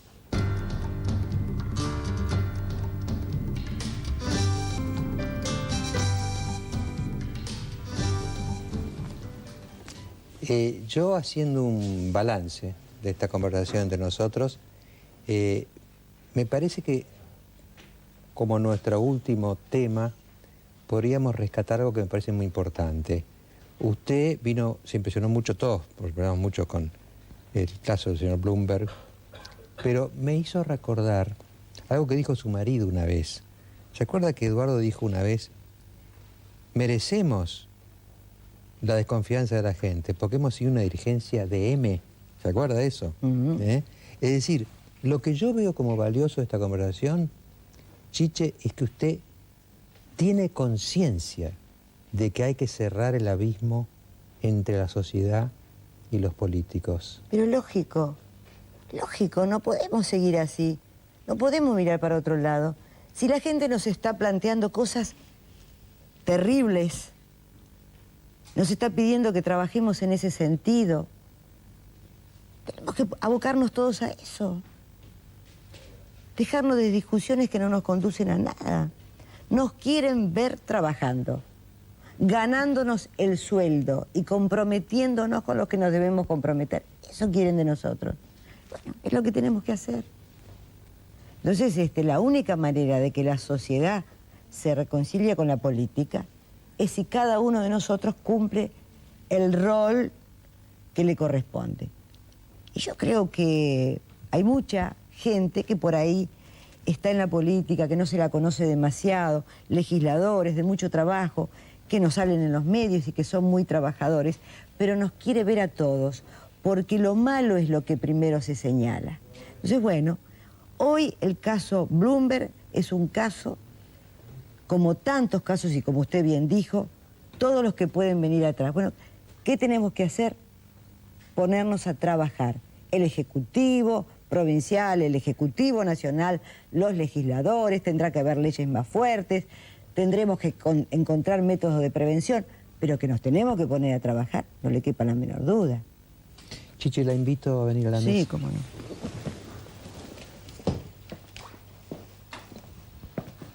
Acá. Muy amables, ¿Cómo buenas le va, noches. Chiche? Buenas noches. ¿Cómo le va? González, no de Duhalde, para que no Sí, se... González de Es un Duhalde. chiste. Ese es un mensaje para mi mujer. Que no quiere ser de Timerman. No, diputada, bueno, usted dijo... yo ya en realidad soy de Lynch. Claro, suele suceder. Así debería ser en realidad, ¿eh? Suele ocurrir. Diputada, usted bien dijo que había que ponerse a trabajar, ¿no es cierto?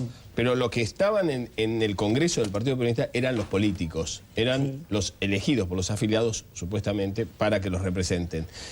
Y a mí me parece que donde empezó la chicana, o sea, porque en todo Congreso peronista que se precie tiene que haber un poco de picardía y un poco de chicana y algunos sillazos, si es posible. Así ha sucedido, por lo menos anteriormente. Hace a mí me muchos pareció años.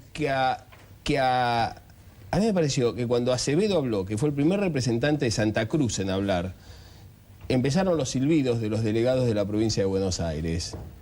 Él hizo un comentario sobre que Rucci no hubiese aprobado las reformas de los 90, que es un comentario, digamos, discutible, pero es un comentario. ¿Por qué había que bajarlo a silbazos?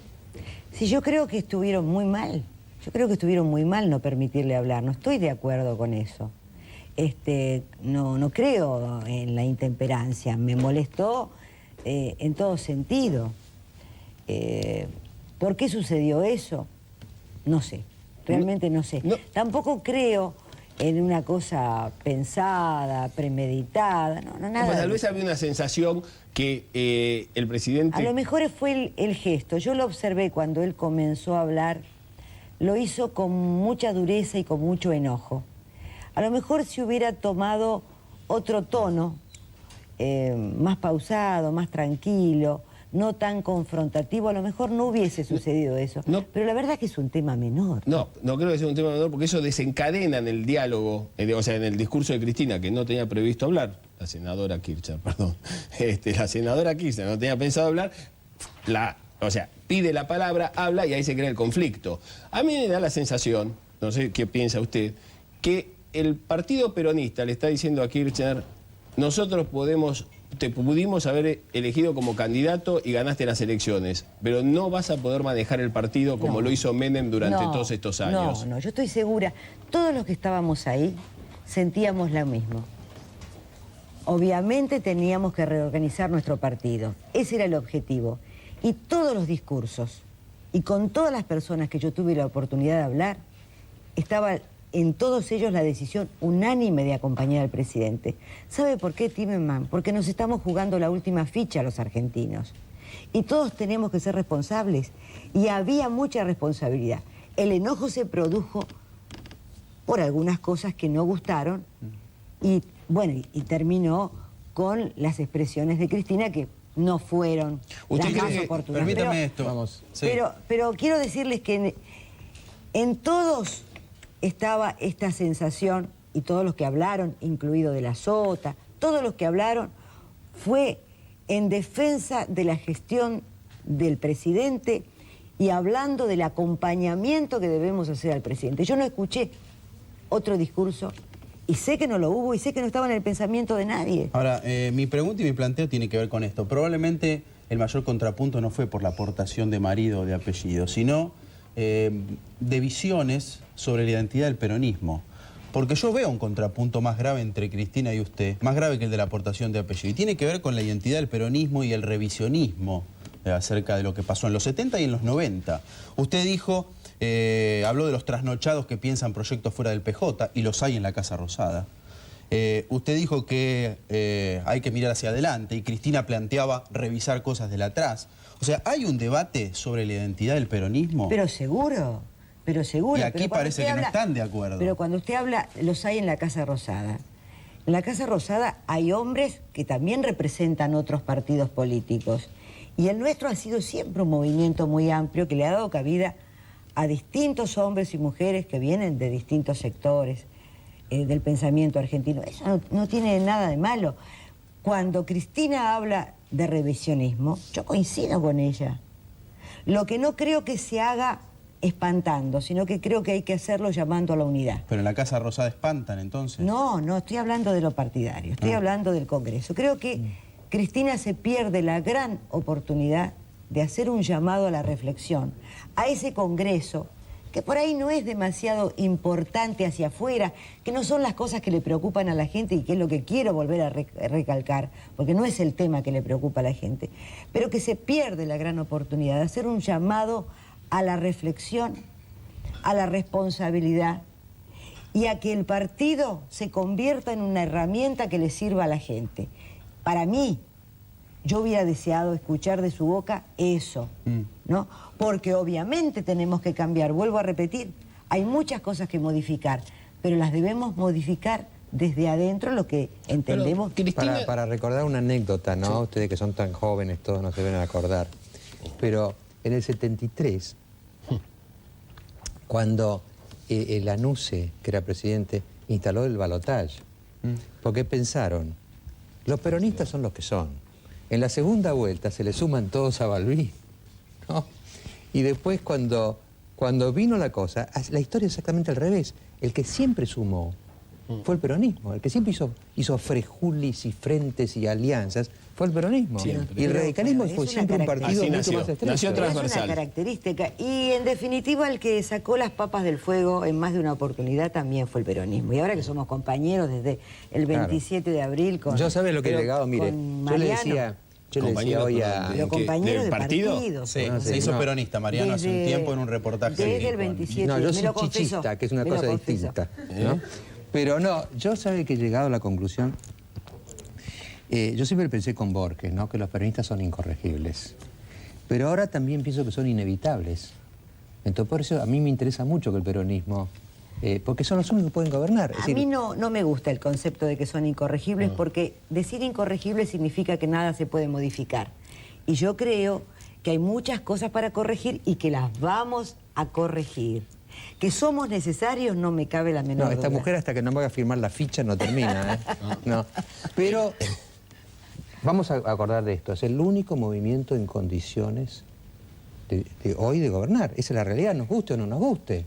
Entonces, no es bueno eso. No es bueno. No es ideal. Pero tampoco es bueno más democrático que uno podría pelear entre ellos. Pero no es culpa nuestra eso, de que no haya oposición. Es tan larga esa historia. Pero, diputada, yo quiero preguntarle algo. Usted dice que coincide con Cristina. Yo la escuché y que Cristina tendría otro proyecto, o sea, o que hay gente dentro de la Casa de Gobierno que tendría otro proyecto político por fuera del peronismo. No dije eso. Dije que hay hombres... Bueno, pero usted...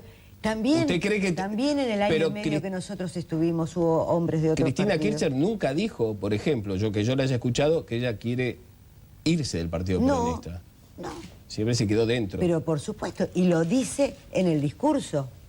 Los peronistas, nosotros, los peronistas, lo repite y lo repite. Sí, pero también dice que le va bien al gobierno a pesar de los peronistas. Claro, o que va a ser el último congreso al que participa. Claro, hago referencia a ese pedacito, el último congreso. No, lo importante es quedarse y modificar, y las mujeres tenemos condiciones para hacerlo. Por supuesto. Entonces, es una lástima perder a Cristina, perder a ¿Usted cree que la perdió a Cristina? No, que no venga más a los congresos, digo. Que no vengan los gobernadores. Es importante que estén todos y que intenten cambiar las cosas. Yo seguiría conversando toda la noche hasta que esta mujer me terminara de convencer. Yo traje la ficha. ¿Trajo la ficha? Pero la traje. Después la vemos. Pero está Ricardo López Murphy y yo le pedí que viniera hacia los últimos 20 minutos del programa porque quiero ver ahora un opositor distinguido, destacado como es él, cómo ve todo esto que ha pasado esta noche en el programa y como decía Chiche, que ha sido una cosa terrible, porque hemos visto la realidad en toda su crudeza y hemos visto también de alguna manera, desde todos los ángulos posibles, la renovación, la crisis, la necesidad de que se ponga las pilas, el movimiento inevitable que tenemos. Por supuesto, compañero. Muy bien. ¿En qué línea vas a militar, Mariano? ¿En qué línea de todas estas? Pues obvio. En la de Borlenghi. En la de Borlenghi. Obvio. En la de Borlenghi. Después de del corte, López Murphy hablando de toda la actualidad, política y económica. Económica quiere decir el tema eléctrico, los precios, todo.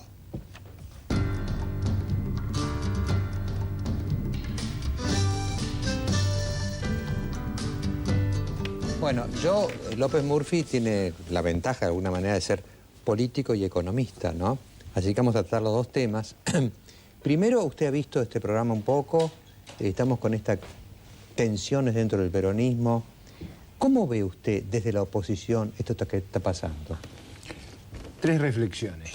La primera es que, como usted mencionó, yo viví el periodo del 73, 74, 75 y vi los conflictos, los enfrentamientos, la capacidad que ha tenido el justicialismo de trasladar sus propias crisis a las crisis institucionales. Y yo es una película que ya vi, es una película que no es buena para nuestras instituciones y no es buena para nuestro futuro. Más, cuando yo escuchaba ese mensaje tan doloroso del padre de este chico, de esta tragedia, yo lo que veo es que tenemos un gobierno y una agenda que está como estabilizada en el pasado. Y nosotros tenemos problemas reales.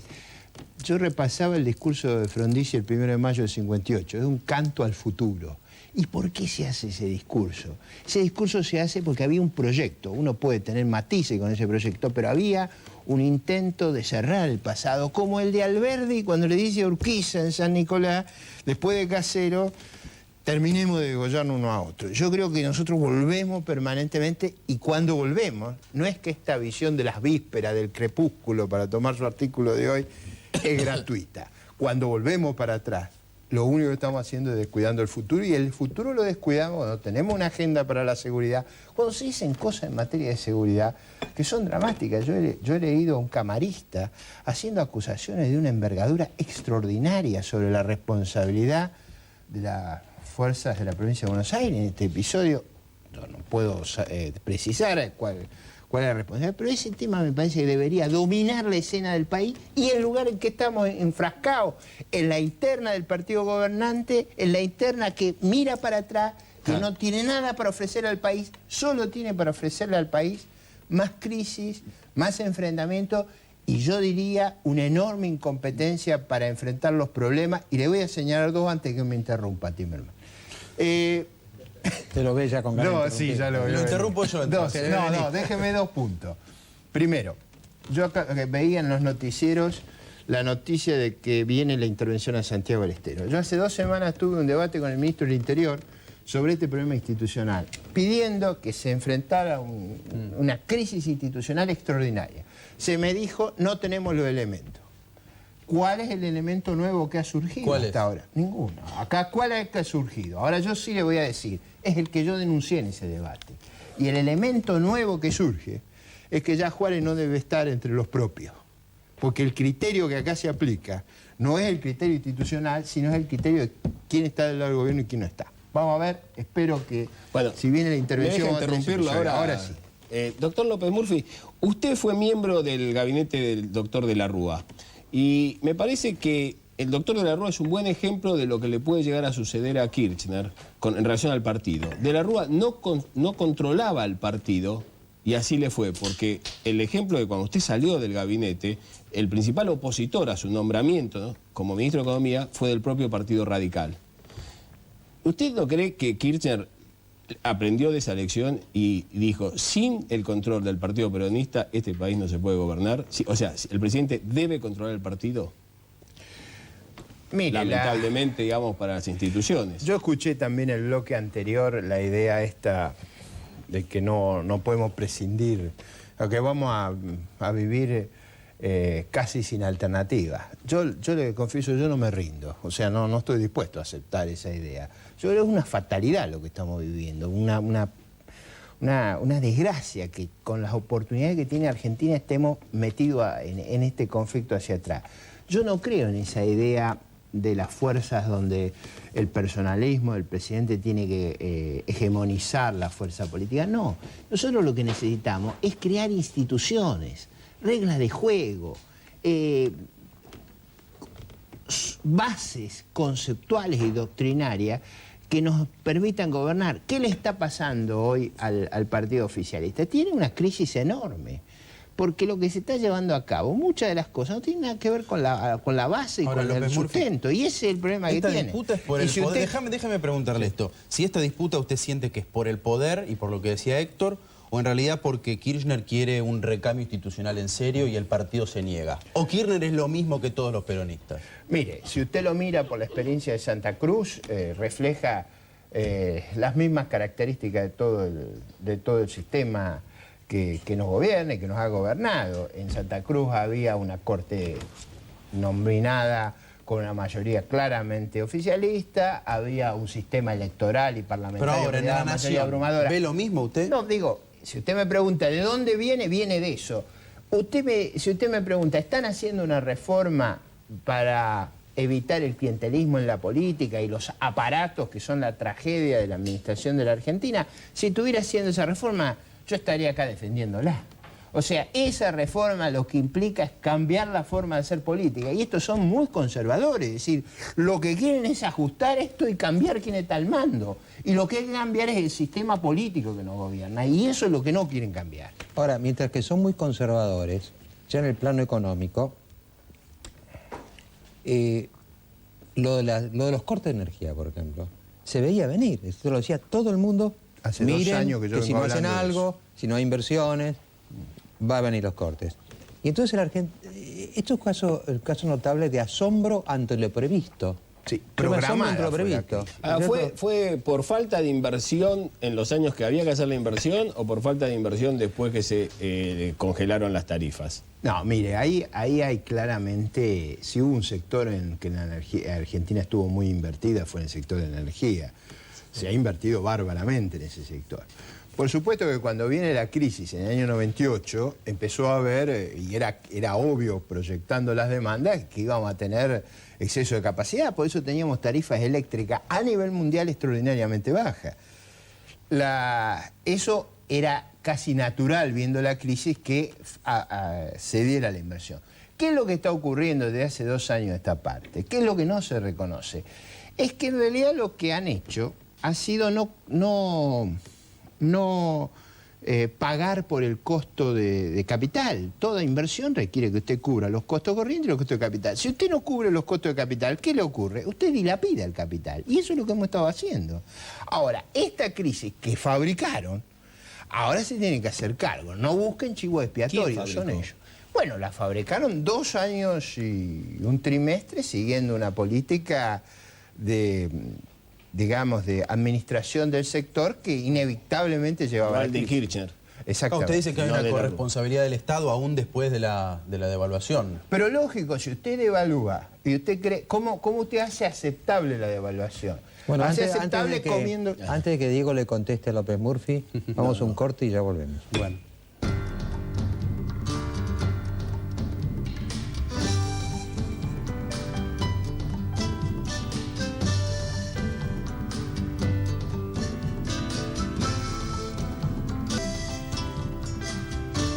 Nos quedan 5 minutos de programa y yo querría pasarle al doctor López Murphy 3 tapes cortitos para ver su reacción. Pero yo le voy a anticipar la preocupación de estos tapes.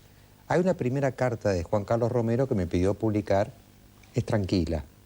Después viene lo que dijo Kirchner, de que nadie hizo nada sino él, que ya no es tan tranquila. Y después viene un pasaje de González Vergés en La Nación de ayer sobre Kirchner, que ya no es nada tranquila. Es decir, lo que yo quiero que usted reaccione frente a estos 3 tapes es que acá se está calentando el ambiente verbal. Y todos sabemos que empieza por el verbo y termina en otra cosa. Quedamos presos de la retórica. Presos de la retórica. Primero, la menos retórica de todos, la carta de Juan Carlos Romero. Buenos Aires, 26 de marzo de 2004. Estimado doctor Mariano Grondona, días pasados mi nombre fue involucrado por una conocida dirigente de derechos humanos en relación con mi supuesta presencia en el acto de la Escuela de Mecánica de la Armada, realizado el pasado miércoles 24 de marzo. Luego de guardar un prudente silencio ante tan absurdas como irreflexivas expresiones, deseo que por su intermedio sea difundido a la opinión pública mi pensamiento sobre el referido incidente. La persecución política e ideológica fue la concepción que derivó en el genocidio vivido. ¿Cómo podemos hoy los argentinos tolerar que esas mismas actitudes se corporicen en algunos dirigentes que dicen defender los derechos humanos? ¿Cómo se explica que la voluntad de esta mujer en descalificar, juzgar, sancionar y amenazar tenga el goce de la complicidad del silencio de aquellos críticos de todo tipo de autoritarismo? Le recuerdo a esta señorita que todos los muertos por las luchas populares no son patrimonio político de nadie, forman parte de la memoria histórica de los pueblos. Esa intolerancia de las minorías de izquierda y de derecha frustró sistemáticamente los proyectos y las ansias de las grandes mayorías argentinas. No usemos este drama para dividir a la sociedad. Dejemos de discutir el pasado. Nos estamos quedando sin futuro. Aprovecho la oportunidad para saludar a usted con mi consideración distinguida. Juan Carlos Romero. Bueno, el segundo ya es otro decibel más arriba, que es cuando Kirchner pide perdón en nombre del Estado por no haber hecho nada en 20 años por los derechos humanos en la ESMA.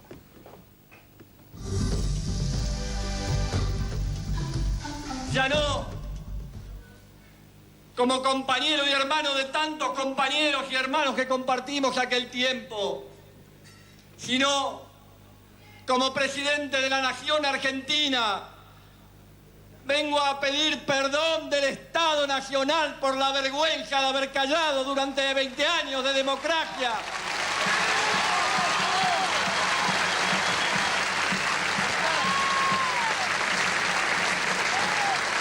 De tantas atrocidades. Y hablemos claro, no es rencor ni odio los que nos guía y me guía, es justicia y lucha contra la impunidad. Y como la retórica del ataque y la defensa se acentúa, a mí me llamó mucho la atención. Pablo González Vergés es un hombre que tiene 90 años, un viejo dirigente, y en un reportaje que La Nación dijo esto contra, más que sobre, el presidente Kirchner. El presidente tiene un fuerte complejo de inferioridad. Era el gobernador de Santa Cruz y como de pronto lo hicieron presidente, llegó sin haber gravitado en la vida pública nacional. Viene la generación setentista, cuyos empeños terminaron en una total derrota. No ganó las elecciones y fue promovido desde la minoría por su antecesor, dentro de un partido dividido en tres. Es para sentirse muy poco, para sentir lo que Alfred Adler llamaba complejo de inferioridad. En su deseo de encubrirlo, usa el poder hasta donde se pueda, con exhibición, para mostrarse a sí mismo que ha vencido el complejo. Pablo González Vergés. Su reacción, un minuto. Sí, un minuto. La retórica está subiendo de tono y ahí hay una responsabilidad del presidente. Él ha usado una retórica muy cargada. Déjeme la primera reflexión sobre Romero. Acá no hay iluminados que puedan juzgar a nadie. Esta idea de que hay quien puede vetar o no en la sociedad me parece inaceptable. Sobre lo del presidente, yo ahí creo que hay una gran injusticia. Mire, después de diciembre del 1983, el país hizo un esfuerzo enorme de saldar esa tragedia que hemos vivido. Yo le quiero recordar a usted el juicio a los responsables militares y políticos de los episodios, y quisiera yo que alguna vez usted hiciera una lectura de los fundamentos de la sentencia. Creo que sería extraordinariamente sano para la sociedad leerlo del juicio. Yo le podría, pero sé que tengo muy poco tiempo, abundar sobre esto. Me parece que es una enorme injusticia sobre los gobiernos anteriores, sobre los esfuerzos que se hicieron, sobre esfuerzos que a veces fueron abiertos y otras veces han sido menos notorios, pero han sido muy significativos. El argumento de González Vergés es un poquito más fuerte. Lo único que nos falta es además tener un presidente acomplejado. Pero eso, mire, yo no tengo una visión psicológica de la política, así que lo dejo a González Vergés con sus comentarios. Muchas gracias, perdón Chiche por el minutito que te quité, te lo devuelvo el domingo que viene. Hasta el domingo.